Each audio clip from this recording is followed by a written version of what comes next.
భార్యాభర్తల మధ్య షరతులు లేని ప్రేమ కావాలి.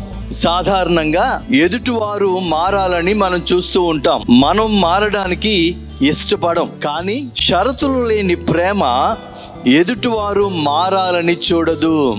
అంటే భర్త మారాలని భార్య, భార్య మారాలని భర్త ఎదురు చూడడు. మొదట తనే మారాలని ప్రయత్నం చేస్తుంది షరతులు లేని ప్రేమ. అందుకే పౌలు భక్తుడు అంటాడు, husbands love your wife, wife submit to your husbands. భర్తలారా మీ భార్యలను ప్రేమించండి, భార్యలారా మీ భర్తలకు లోబడి ఉండుడి. అయితే ఈ ప్రేమ, లోబడడం, వీటిని మనం వేరు పదాలుగా చూస్తూ ఉంటాం.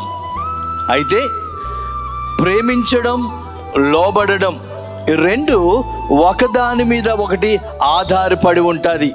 ప్రేమించడం, లోబడడం అనేవి రెండు కూడా ఒకదాని మీద ఒకటి ఆధారపడి ఉంటాయి.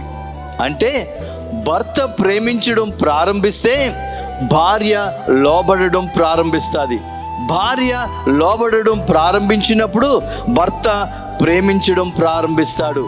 ఇద్దరికీ కూడా ఈక్వల్ రెస్పాన్సిబిలిటీ. ఆ కుటుంబం ఆనందంగా సాగిపోవాలంటే భార్యాభర్తలు ఇద్దరు షరతులు లేని ప్రేమ కలిగి ఉన్నప్పుడు ఆ కుటుంబంలో గొప్ప ఆనందాన్ని, సంతోషాన్ని మనం చూడగలం.